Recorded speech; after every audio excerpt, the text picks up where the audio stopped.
Hello everyone, I am very glad that you're joining this story. Subscribe, like and comment. Enjoy the story, smile more often. The moment I stepped through the front door of my brother's new house, I was immediately struck by the sheer effort he had put into making the evening feel as extravagant as possible. The place was spotless, the scent of expensive cologne and freshly polished wood filling the air, while guests moved through the open-concept living space, their hands filled with glasses of wine that I suspected had been chosen more for their price than for their actual taste. The atmosphere buzzed with warmth, laughter, and the kind of loud, self-congratulatory energy that always seemed to surround my brother whenever he was the center of attention, which, of course, was always exactly how he wanted things to be. I smiled as I greeted distant relatives, shaking hands with people I hadn't seen in years, nodding politely as they gushed over Drake's success, his beautiful home, his impeccable taste, their voices filled with admiration that felt just a little too rehearsed.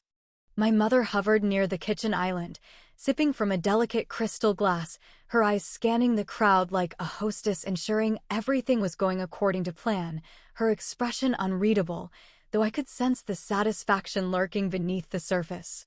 Drake had always been her golden child, the one who could do no wrong, the one whose accomplishments were worth celebrating, while my own successes were treated as mere footnotes, polite acknowledgments before the conversation inevitably turned back to him.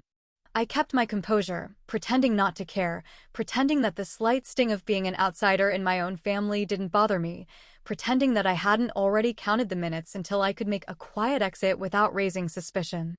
It wasn't that I resented Drake's achievements. I had my own career, my own life, my own version of success that I was perfectly content with, but there was something about these gatherings that always made me feel like I was standing on the outside of a glass window, looking in at a world where I was merely tolerated rather than truly welcomed. Just as I reached for a glass of wine from a passing tray, a familiar clinking sound filled the air, the sharp tap of a spoon against glass, followed by the unmistakable voice of my brother, his tone rich with excitement. The kind of overconfidence that made it clear he was about to make an announcement he had been waiting all night to share. "Everyone, if I could just get your attention for a moment," Drake called out, his voice carrying easily over the soft murmur of conversation. The room quieted almost instantly, all eyes turning toward him as he stood near the fireplace, his posture relaxed, his grin wide, his entire demeanor radiating an almost unbearable sense of self-importance. I watched, my stomach twisting with unease, though I couldn't quite place why. "As you all know, Grandpa James meant the world to us," he began, pausing briefly for dramatic effect, letting the weight of his words settle over the crowd. "He was a man of wisdom, of kindness, of generosity. And before he passed, he did something that I will cherish for the rest of my life." A hush fell over the room, anticipation thick in the air, people leaning in slightly, waiting for whatever sentimental tribute Drake had prepared. He reached into his pocket, pulling out a folded piece of paper, holding it up like a prized artifact, his smile widening. "Before Grandpa passed, he gave me this letter. And in it, he made one thing very clear: he wanted me to have the vacation home." For a brief second, I thought I had misheard him. The words landed like a slap, my breath catching in my throat, my fingers tightening around the stem of my wine glass as a wave of murmur spread through the crowd, voices rising in congratulation, in admiration, in half-hearted exclamations of surprise that all carried the same unspoken message. Of course, it would be Drake. I kept my expression neutral, my lips pressing together, my pulse pounding in my ears as I processed what he had just said. The vacation home. Grandpa's favorite place. Our favorite place. The place where I had spent every summer since childhood, where I had sat beside him on the back porch, listening to his stories, where we had watched the sunset over the lake, where I had promised, not long before he died, that I would take care of it, that I would make sure it stayed in the family, that it would never be forgotten. And now, Drake was standing here, in his brand new home, smiling as he held up a mysterious letter that no one had ever heard about, acting as though this was nothing more than the natural order of things, as though Grandpa had simply decided, without a word to anyone, that the one thing we had always shared was now his alone. I could feel my mother's gaze on me, watching, waiting for my reaction, likely expecting me to be gracious, to be supportive, to swallow whatever bitter pill had just been shoved down my throat and smile like the perfect daughter she had always expected me to be. And so, I did exactly that. I forced a smile, raised my glass in mock celebration, and said, "That's great. Good for you, Drake." The words left my mouth smoothly, effortlessly, with just the right amount of warmth, just the right amount of false enthusiasm, just enough to make sure no one would suspect a thing. Drake beamed, clearly satisfied with himself, already turning back to the crowd, already basking in the glow of his newfound victory, already so convinced that I had accepted this without question. I waited another 10 minutes, long enough to make it seem natural, long enough to ensure no one would think anything was wrong. Then, with a polite excuse about an early morning, I slipped out the front door, stepping into the cool night air, my breath unsteady, my mind racing, my heart hammering with a fury I had never quite felt before. Because something wasn't right. Something about this entire situation felt off. And as I walked toward my car, gripping my keys a little too tightly, I knew one thing for certain: this wasn't over. The next morning, I woke up with a heaviness in my chest, the lingering weight of something that didn't sit right, something that gnawed at the edges of my mind no matter how much I tried to push it away. I had spent the entire drive home the night before replaying the moment over and over again, dissecting every detail of Drake's announcement, every smug expression, every carefully chosen word, every glance my mother had stolen in my direction as though gauging my reaction, waiting to see if I would make a scene. But what stuck with me the most wasn't the way he had delivered the news or the self-satisfaction in his voice. It was the sheer impossibility of it all, the way it directly contradicted something I knew for a fact. Because Grandpa James had told me, just weeks before he passed, that he was making changes to his will.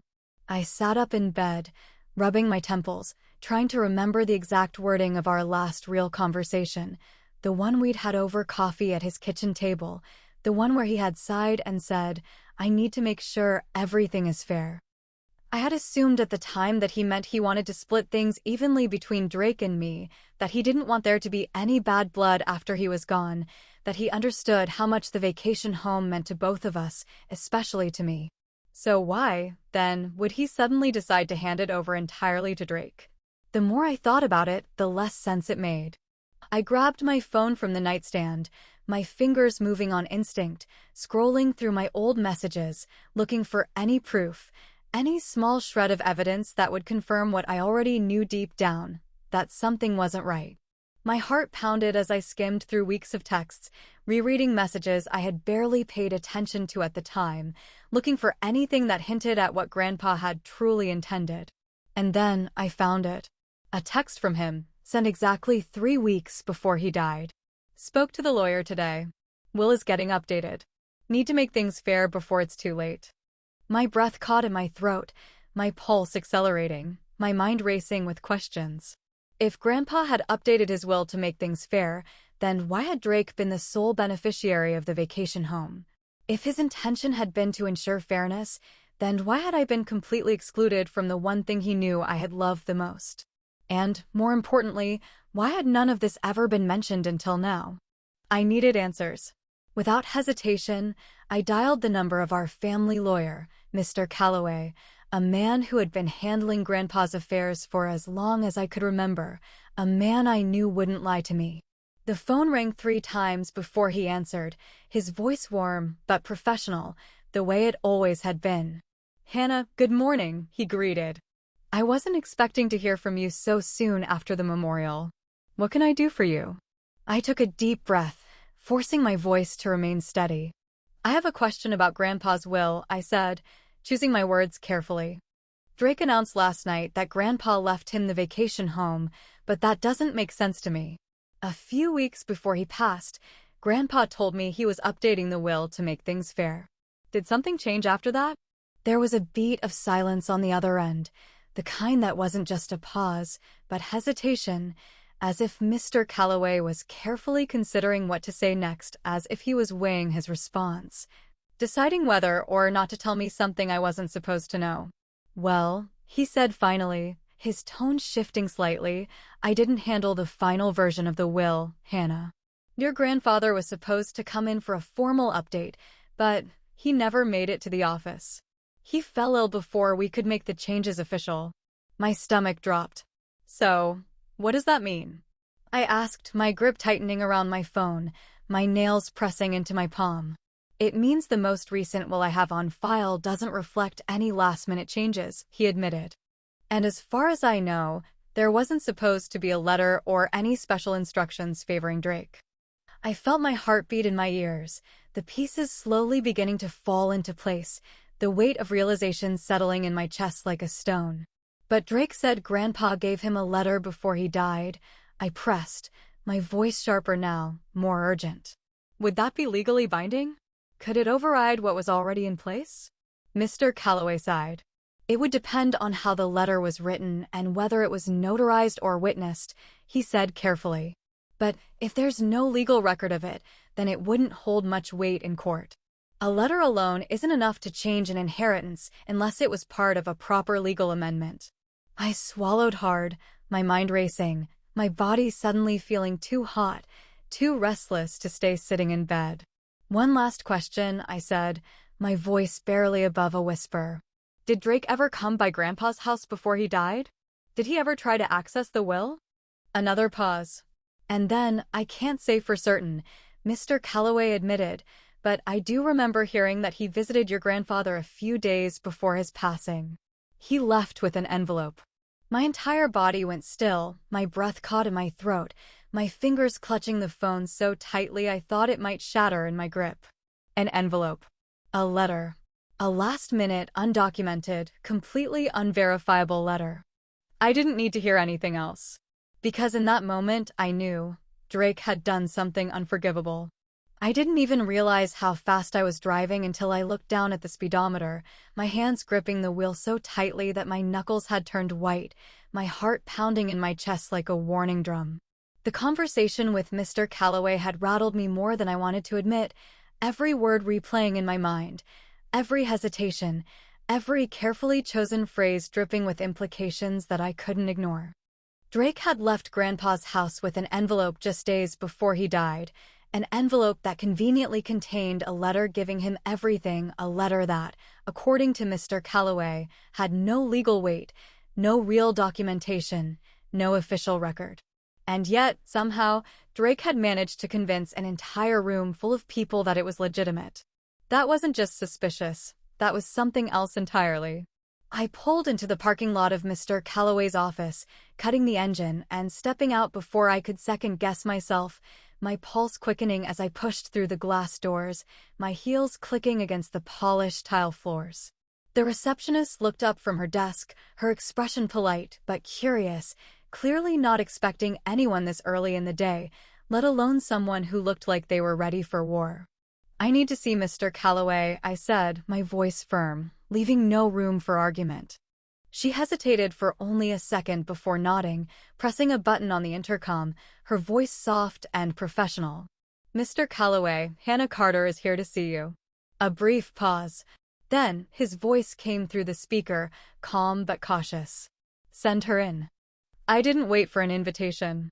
Pushing the office door open, I stepped inside and closed it behind me, standing tall as Mr. Calloway adjusted his glasses, watching me with the kind of careful expression lawyers always seemed to wear when they knew something wasn't quite right. "Hannah," he said slowly, leaning back in his chair. "I have a feeling I know why you're here." I exhaled sharply, forcing myself to stay composed, to keep my emotions in check even though every part of me was screaming.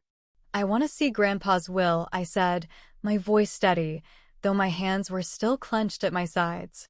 He sighed, rubbing a hand over his jaw before nodding, standing up and walking to the filing cabinet in the corner of the room. "I was afraid you'd ask for that," he admitted, his tone unreadable as he pulled out a thick folder and set it on the desk between us. "I had a feeling something about this situation wasn't sitting right with you." I didn't respond. I couldn't. Instead, I reached for the folder, my fingers trembling slightly as I flipped it open, scanning the neatly printed pages, looking for anything that would explain how Drake had ended up with everything. And then I saw it. The signature. Or rather, the thing pretending to be Grandpa's signature. My breath caught in my throat as I stared at it, my entire body going still, my heart pounding so loudly I could barely hear anything else. It was wrong. It was completely wrong. I had seen Grandpa's signature hundreds of times on birthday cards, on letters, on documents, on old books he had gifted me over the years. His handwriting had always been the same, slightly messy, a little uneven, with a distinct looping curve in the J of his name. But the signature on this will? It was too perfect, too clean, too precise, like someone had tried too hard to copy it. "Something isn't right," I muttered, my voice barely above a whisper. Mr. Calloway watched me carefully, his lips pressing together. "What do you see?" I flipped to the last few pages, scanning every detail, every clause, every line, my stomach twisting with each word, until finally, near the bottom, I found something that nearly made me sick. Grandpa's original notes. Handwritten. Dated 3 weeks before his death. And clear as day, written in his unmistakable handwriting, split evenly between Hannah and Drake. The words blurred slightly as I stared at them, a wave of cold fury washing over me, the sheer weight of what I was seeing making it hard to breathe. Grandpa had never intended for Drake to have everything. He had planned for it to be fair, just like he had told me. But somewhere along the way, someone had changed things. And I had a damn good idea who that someone was. I clenched my fists, my nails digging into my palms, my jaw tightening as I slowly closed the folder, inhaling deeply through my nose, trying to keep my emotions from boiling over. Mr. Calloway didn't say anything for a moment, but I could feel his gaze on me, could sense that he was waiting for me to process everything, to come to terms with what this meant. Finally, after what felt like an eternity, he spoke. "Hannah," he said quietly, "I have to ask, what are you going to do with this information?" I exhaled slowly, feeling the heat of anger settle into something colder, something sharper, something far more dangerous. I looked up, meeting his gaze with a calm, almost eerie sense of certainty. "I'm going to make sure everyone knows exactly what Drake did," I said, my voice steady, unwavering. I stood, smoothing out the creases in my shirt, tucking the folder under my arm. "And I'm going to make sure he regrets it." I didn't call Drake right away, didn't storm into his house demanding an explanation, didn't give him even the slightest indication that I had figured out exactly what he had done. As much as I wanted to throw the truth in his face and watch him scramble for excuses, I knew better than to let my anger dictate my next move. If I confronted him now, he would find a way to weasel out of it, to play the innocent victim, to manipulate the situation just enough to make himself look like the reasonable one while I came off as the bitter, jealous sister trying to steal what wasn't mine. No, I needed to be smarter than that. I needed proof. The morning after my meeting with Mr. Calloway, I sat in my car outside the office, staring at the worn leather folder in my hands, my thoughts running in 100 different directions at once. I had seen it with my own eyes, the undeniable evidence that Grandpa never intended to leave Drake everything, that he had explicitly written that the vacation home should be split between us. But seeing it wasn't enough, I needed someone who could verify it, someone who could confirm what I already knew, someone who would have no choice but to say, on record, that the will Drake had produced was a forgery. Without hesitating, I picked up my phone and dialed Mr. Calloway's number again, my pulse steady, my voice calm when he answered. "I need you to have Grandpa's signature analyzed," I said, skipping any pleasantries, getting straight to the point. "I need someone who can look at both versions of the will and tell me, without a doubt, if the signature on the new one is fake." Mr. Calloway didn't sound surprised, which told me he had already been thinking the same thing. "I can arrange that," he said after a moment of silence. "But if the results come back the way we both suspect they will, what exactly are you planning to do with that information?" I didn't hesitate. "I'm going to make sure everyone knows exactly what Drake did," I said, my voice steady, my fingers gripping the steering wheel just a little too tightly. "And I'm going to make sure he regrets it." 2 days later, I got the confirmation I had been waiting for. The handwriting expert, A man with decades of experience in forensic document examination took less than an hour to determine what I already knew in my gut: the signature on the new will was a forgery. The differences were subtle, but undeniable. The pressure was wrong, the angles were just a little too perfect, the natural hesitations of Grandpa's usual writing style completely missing, replaced by a careful, deliberate mimicry that was good enough to fool the average person, but not an expert. I had him write up an official report, complete with his findings, and I stared at the document in my hands for a long time, feeling something cold and resolute settle deep in my chest. I finally had what I needed: proof that Drake had stolen from me, from Grandpa, from our entire family. And now it was time to make sure he paid for it. I didn't tell anyone what I had learned, didn't even hint at it when I spoke to my mother, didn't breathe a word to the rest of the family. Instead, I did something Drake would never see coming. I invited everyone to dinner. I called my mother first, keeping my voice light, casual, as if the past few days hadn't changed everything. "I was thinking it's been a while since we've all gotten together for a nice dinner," I said, forcing a smile into my tone. "I'd love to have everyone over, celebrate all the good things happening in the family." She bought it instantly, excited by the idea, already chattering about how wonderful it would be to have everyone in the same room again. She promised to reach out to the rest of the family, to make sure everyone came, and I could already hear the satisfaction in her voice, the belief that I had finally let go of whatever resentment she assumed I had been holding onto. I called Drake last, waited until I knew for sure that word had already spread, that he had likely heard about the dinner from our mother or one of our aunts. He picked up on the second ring, his tone casual, relaxed, completely oblivious to what was coming. "Hey, Hannah," he said, as if nothing had happened, as if he hadn't robbed me of something that should have been mine, as if he wasn't walking straight into the biggest mistake of his life. "Hey, Drake," I replied smoothly, keeping my tone light, almost friendly. "I just wanted to personally invite you to dinner at my place this weekend. I figured it would be nice to celebrate your new home, as a family." There was a brief pause, and then he laughed, clearly pleased with himself, clearly so convinced that I had accepted my place, that I had given up, that I had let this go. "That sounds great," he said easily. "I'll be there." I smiled as I ended the call, staring out my car window, watching the city lights blur together, my reflection staring back at me from the glass, my expression unreadable. Let him enjoy the next few days. Let him soak in the victory he thought he had won. Because the second he stepped into that dinner, his entire world was going to fall apart. And I was going to make sure he never forgot it. When Saturday night finally arrived, I set the table carefully, arranging the plates and wine glasses with meticulous precision, making sure everything was perfect. The house smelled of roasted garlic and slow-cooked meat, the soft glow of candlelight casting flickering shadows against the walls, the illusion of warmth and celebration carefully curated to lull Drake into a false sense of security. The doorbell rang, and I inhaled deeply, smoothing out the fabric of my dress, schooling my features into an expression of effortless calm. I opened the door to find Drake standing there, grinning, completely unaware that everything he had built for himself was about to come crashing down. "Hey, sis," he said cheerfully, stepping inside without hesitation. "Thanks for having me." I smiled back, tilting my head slightly, letting just the faintest hint of amusement flicker in my eyes. "Of course," I murmured, closing the door behind him.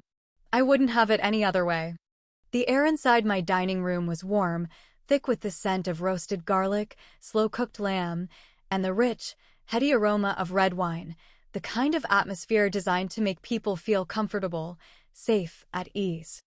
I had spent the entire day preparing for this moment, making sure every detail was perfect, making sure nothing seemed out of the ordinary, making sure that when the trap finally snapped shut, Drake would never see it coming. He sat across from me, a glass of wine in his hand, grinning as if he had already won, as if this was nothing more than another victory lap in his long history of getting exactly what he wanted. As if he wasn't about to have everything ripped out from under him in a matter of minutes. My mother sat beside him, occasionally glancing in my direction, her expression careful, assessing, still convinced that this dinner was nothing more than a peace offering, a sign that I had finally accepted my place as the lesser sibling.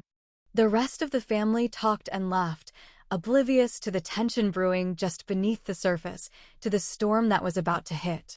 I let the conversation flow naturally, keeping my tone light, making sure not to rush things, letting the evening stretch just long enough to make everyone believe that I had truly moved on.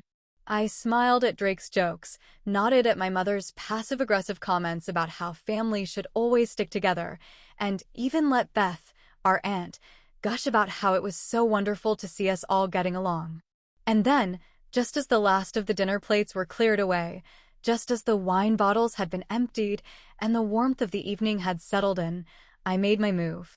I leaned back in my chair, swirling the last bit of wine in my glass, my expression unreadable as I spoke.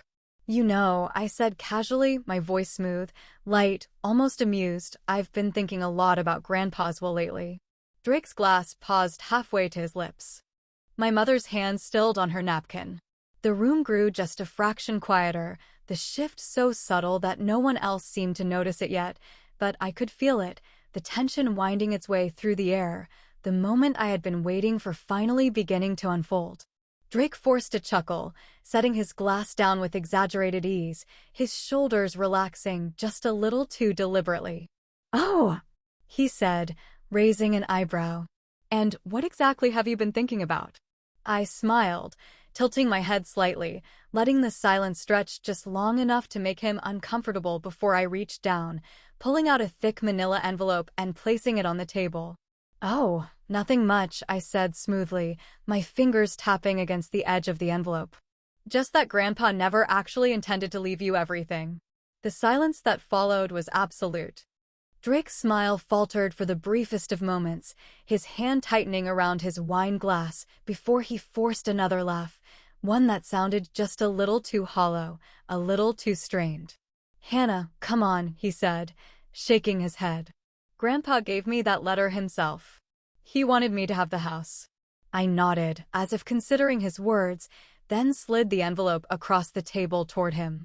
"That's funny," I said, my tone still light, still calm, still completely in control, because according to the actual will, the one Grandpa had drawn up by his lawyer, he wanted the house split evenly between us. Drake's face went pale. My mother inhaled sharply, reaching for the envelope with trembling fingers, flipping it open and scanning the papers inside, her face draining of color as she realized exactly what she was holding. This isn't possible," she whispered, her voice barely above a breath. I turned my gaze back to Drake, watching as he swallowed hard, his carefully crafted mask starting to crack, his mind scrambling for a way out. "You know," I mused, reaching for my phone and unlocking it with a slow swipe of my thumb, "I actually started looking into this whole thing a few days ago. Just out of curiosity. And you'll never guess what I found." Drake's hands clenched in his lap, his breathing shallow, his entire body coiled like a spring, waiting for the moment to strike, waiting to lie his way out of this like he always did. I pressed play. The audio recording filled the room, a clear, crisp voice coming through the speaker, one that belonged to an old friend of Grandpa's. "Yeah, I remember that day," the voice said. Drake showed up unannounced, said he needed to talk to James about something important. He was in there for about 20 minutes, and when he left, he had an envelope in his hand. Looked real pleased with himself, too. The room was dead silent. Drake's face turned to stone. I let the recording play out, the weight of the words settling over the table like a thick, suffocating fog, the undeniable truth now laid bare for everyone to see. And then, with a slow exhale, I leaned forward, resting my elbows on the table, meeting my brother's panicked gaze head-on. "I also spoke with Grandpa's lawyer," I said, my voice softer now, more deliberate, letting the final blow land with precision. Drake didn't move. "A forgery like this?" I continued, tilting my head slightly. "It's a felony." The color drained completely from his face. My mother gasped, her hand flying to her mouth, her eyes darting between me and Drake, realization crashing over her like a wave, the weight of what her precious son had done finally sinking in. Drake opened his mouth, his expression desperate, scrambling, grasping for anything, but it was too late. Everyone had heard it. Everyone had seen it. And for the first time in his life, Drake had nowhere to run. The table erupted into chaos, voices rising, accusations flying, my mother demanding to know if it was true, our aunts and uncles shaking their heads in shock, the fragile illusion of my brother's perfect little world shattering right before his eyes. I didn't say another word. I simply picked up my drink, took a slow, deliberate sip, and smirked. Because no matter how much he begged, no matter how many excuses he made, no matter how desperately he tried to claw his way out of this mess, I had already won.